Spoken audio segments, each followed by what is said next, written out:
What's going on, everyone? Welcome back to the Scale News Update. If you're not familiar with the show, this is where we talk about the news topics that happened in the scale world of RC over the past week. We have a ton of news this week, probably going to be a long one. So let's jump into this week's topics. First for this week, Cross RC has a new one coming called the Iron Bull, the TL4 platform, and it's a tractor. Maybe some people won't be excited about this seems so cool to me. It's a 1/8 scale. Normally it seems like a lot of this equipment, things like that, are 1/14 scale. This one, not the 1/8. It looks massive. I heard that it's somewhere around the like 10-pound range ish, like 5 kilograms, so 11 pounds. I think that comes out to be. 4-wheel drive. It's got like true Ackerman steering, solid axle front and rear, but it's true tractor style solid axle with a center pivot on the front, no suspension, no up and down suspension. The front axle pivots, so it does have, some articulation, but it looks pretty cool to me. Unlocking, locking, rear differential. Not sure about the front setup. I only saw an exploded view of the rear axle. It does have a, raisable 3-point style in the rear, so some sort of accessory can go back there. It's servo driven, not hydraulic, so that's something to keep in mind. Same with the front. It's got like a plow attachment or a whatever implement you wanted to put on there that would work attachment, so that you can actually raise it up and down. The cab on this is removable as well. There were some drawings showing the actual scale of this, and from what I can tell, it looks like those rear tires on this are somewhere in that like 7-inch tall range. Now, it is shown in a number of different configurations in these initial photos that are shown here. These came from a Cross RC owners like WeChat group. I haven't seen these posted publicly anywhere, and they were just sent to me by a viewer who was super helpful on this.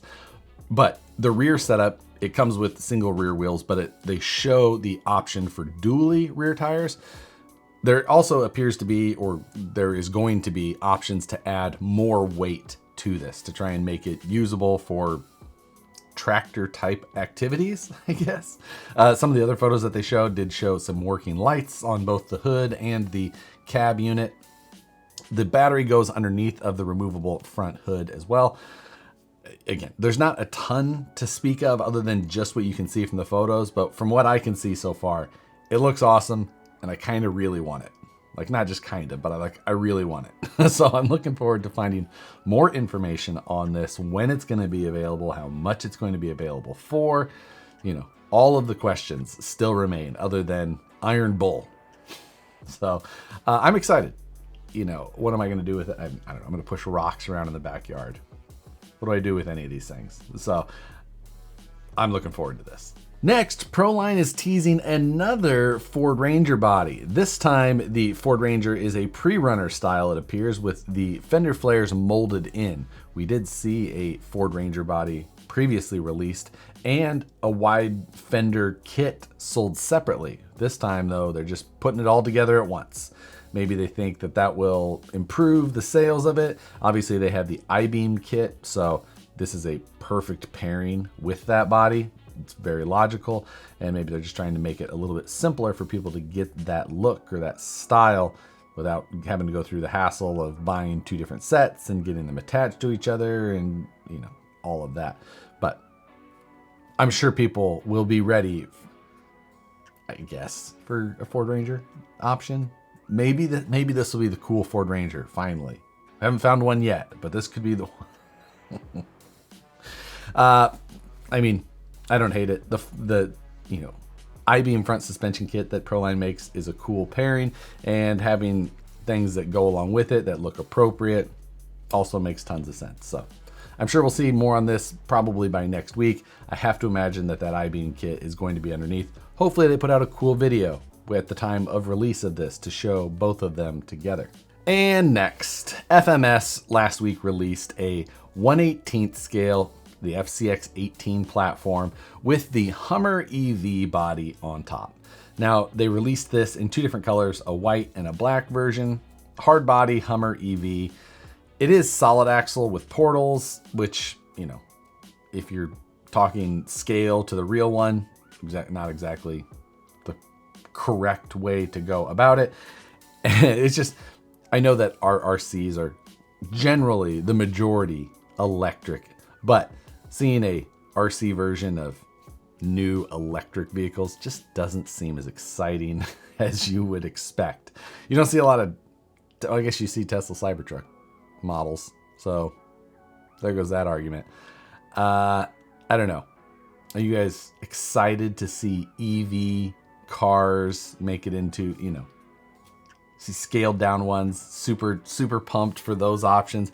All the other good options of full-size cars have been exhausted, and now we're just on to the new modern EV options.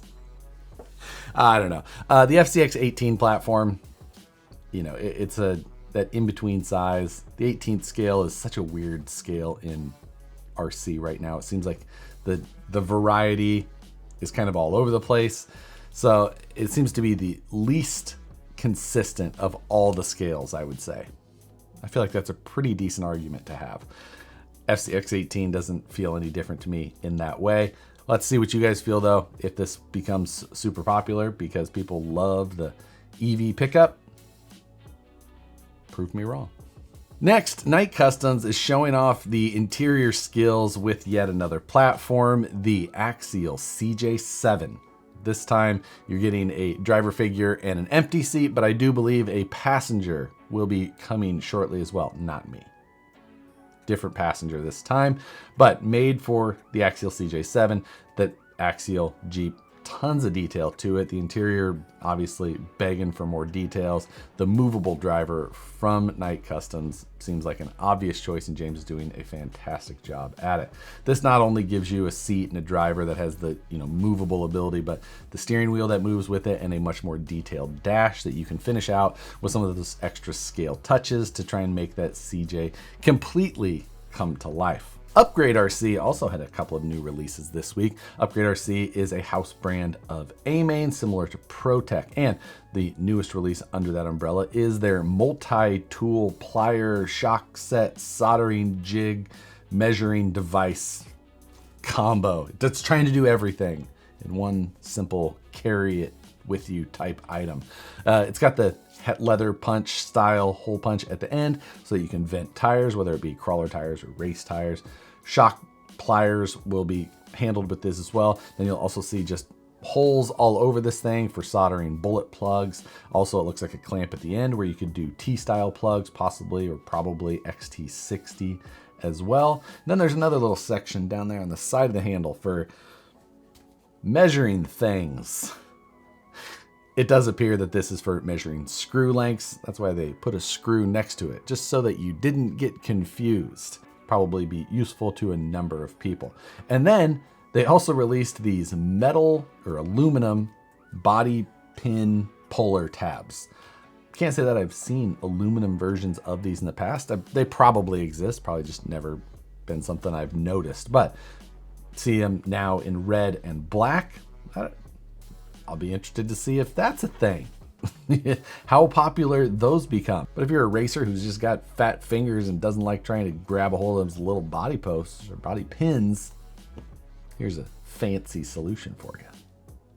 And speaking of fancy, if you fancy picking up a channel membership, I've got all the information for you below. Channel memberships just help support the channel.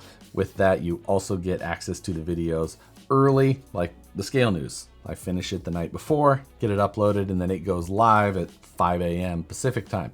You'll get it as soon as it gets uploaded. And then I do some extra videos behind the scenes, including After News Delight, just an extended version of the news where I get in depth a little bit more about each of the topics that we cover in the Scale News Update. If you're interested in that, there'll be a link in the description below with all of the information that you need, or you can also find the join button next to the channel name below as well. This Wednesday, 6 p.m. Pacific, 9 p.m. Eastern, live stream takeover. Matt and I are going to be diving into our next video series. That will involve a wheel, and we are going to be choosing what items go on that wheel this week on live stream takeover. I don't know how happy I am about the whole thing or not, but looking forward to some creative ideas to put on this wheel. Hopefully some that go in my favor.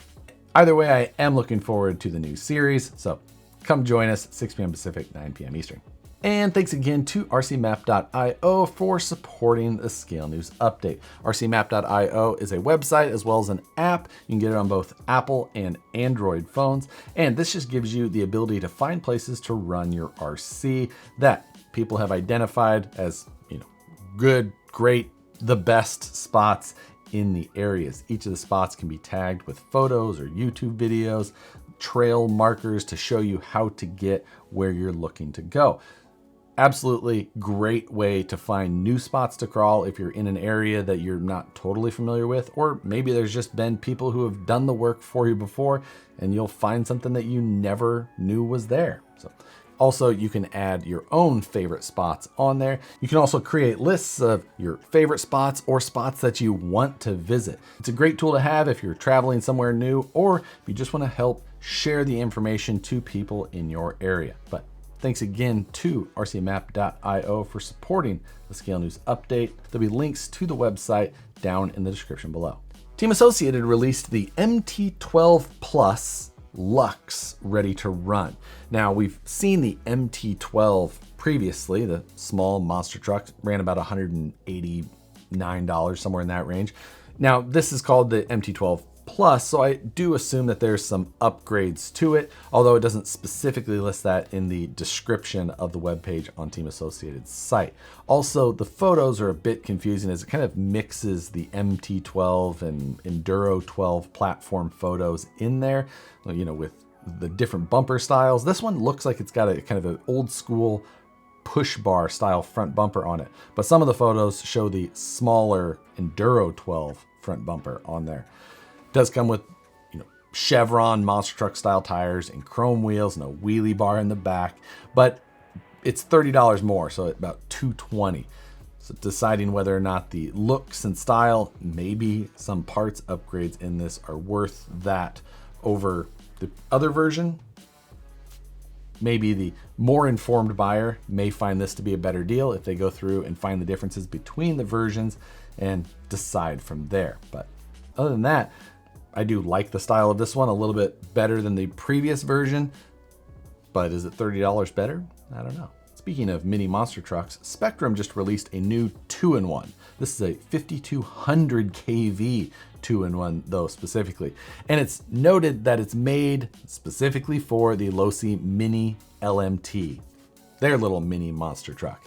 Now, I don't cover a ton of monster truck stuff normally, but what was interesting about this 2-in-1 is that it is an AM32 powered 2-in-1, which is the first time to my knowledge that I've seen Spektrum dabble in that area. Their previous 2-in-1s do not state anything like that.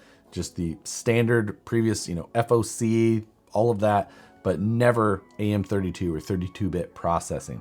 So interesting to see how that will kind of find its way down into or up into the mainstream market of these 2-in-1s. Kind of interesting to see. Looking forward to more like this. Maybe we see an update on the 110 scale Firmas. I think they had a 1400 and a 2300 kV version of those.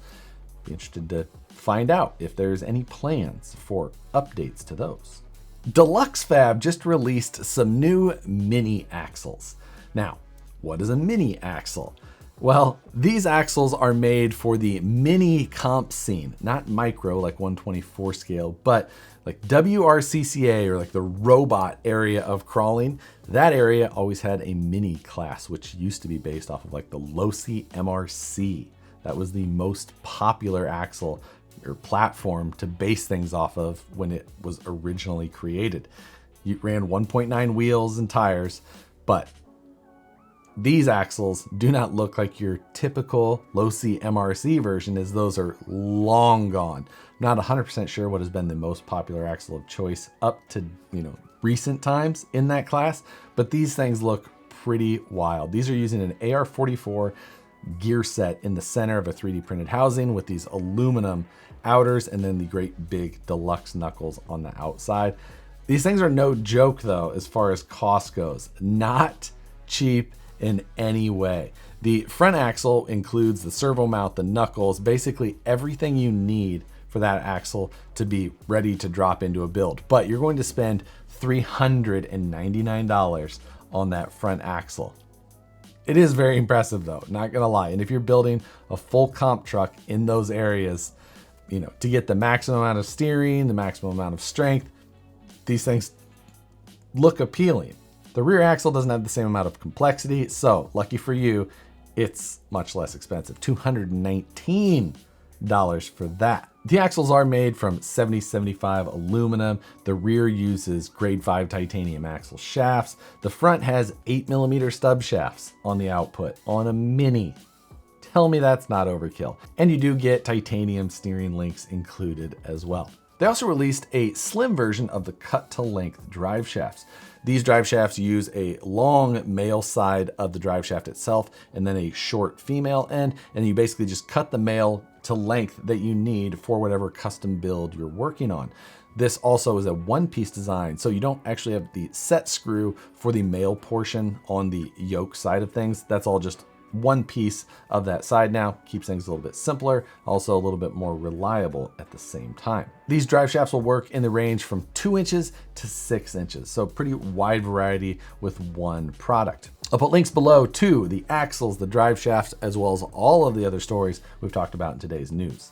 Last Thursday on the Reefs RC live stream, they released their new low center gravity transmission. This is the XPT3 LCG transmission. Similar to a number of the other transmissions that have been released over the last couple of years, this is a compact, small unit, doesn't have an external spur gear, uses 48 pitch steel gears inside and titanium output shafts. On the webpage for this, there's a gearing chart that shows you how to achieve your final drive ratio that you're after, depending on whatever axles you happen to be using. So if you're using straight axles or portals, that will change your gear ratios and then change how you need to set this up. This uses a 2-screw mounting pattern. It's about 30mm, I believe. So you will need to drill or make your own custom skid plate depending on what you're using, or maybe you can modify the one that's in your vehicle currently to make this work.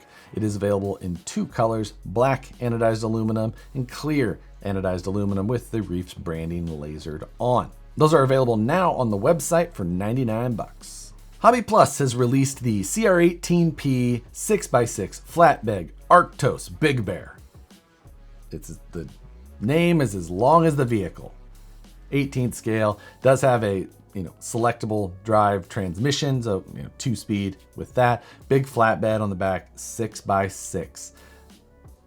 Has there been more 6x6s this year than any previous year?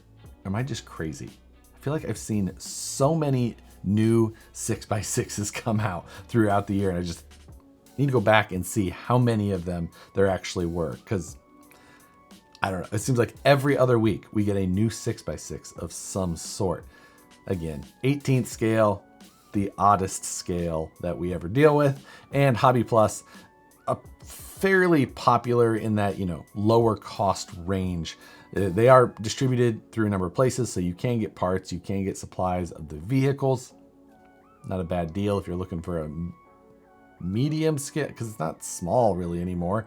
I haven't seen the full release of this vehicle yet, only their initial press release stuff, and that even came from overseas. So once we see US side of things, see what the pricing is or where they're going to be available, or if they're going to be available in the US.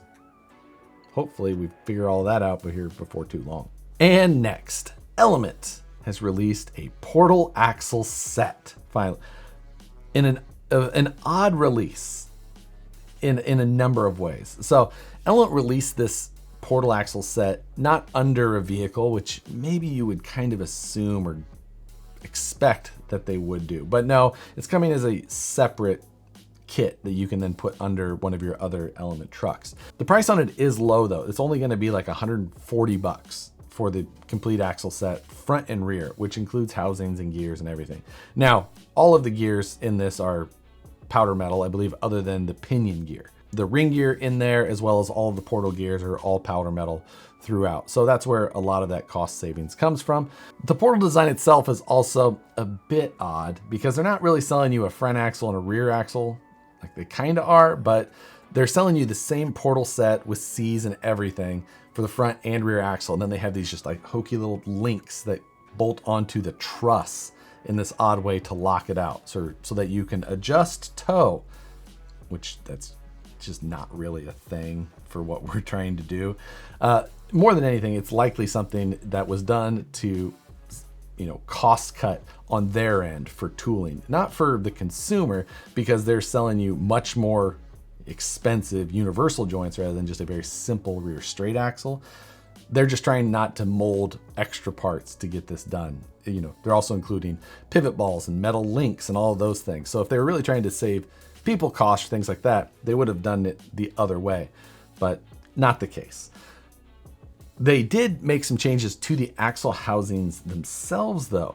The Elements have had axle housing issues where they're using the smaller bearings, 5x10s throughout, rather than even 5x11s, which are a much more standard and stronger bearing.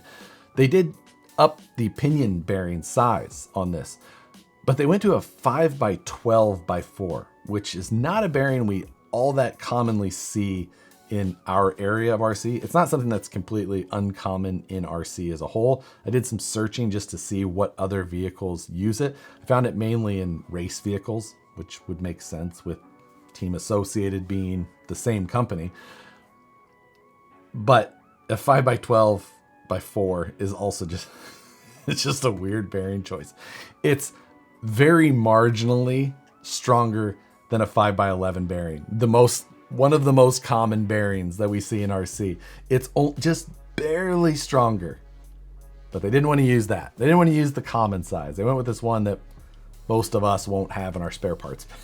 Other companies are using a 5x14x5, which is going to be like 20 or 30% stronger than a 5x11 or 5x12. 5x12 is like about 5% stronger than a 5x11. The other question will be with the spline design on the element housings. We saw this on aftermarket versions of the SCX-10-2 axles when people tried to put portals on those, is that they have a very fine spline around the outside, which when you put portals on them, they wanted to rotate around. Just the impact or leverage that a portal axle has on something like that has a tendency to want to do that when you don't have a super positive engagement. In the installation video that Associated or Element put out, they said you want to tighten this clamping screw down as tight as possible, is how they put it. But don't tighten the other screw too tight because you can strip the plastic. So I think that they've run into this before and they put this clamping screw on there and they just want you to tighten it down as much as you possibly can. As customers start to get in, we'll see how that holds up. The Element trucks are pretty light out of the box. There's not a lot of plastic to them. They keep things real minimal in those trucks, stripped out as possible, and that will definitely go to their advantage to try and keep these things alive. They did also put out an optional gear set for them to give you like 36% overdrive. So you'll install that in the rear, so it'll lower the gear ratio. It'll be an underdrive gear set technically, but it accomplishes the same thing. 36% overdrive will be the end outcome of that. But they did a great job with keeping the overall price point of these way down. So I'm most interested in seeing these once you guys who are Element owners get these and throw them underneath of some of your builds. But that does it for this week's news topics. For this week's question, we're going to kind of continue on with that Element discussion. They put those portal axles out at a very low price point. But as a consumer, would you rather pay less for just that minimal output there? Or would you rather pay a little bit more, say 35, 40% more for something that is likely going to be a stronger or better option? Being that you can't be totally sure that aftermarket support is going to come for those portal axles, are you comfortable diving in now?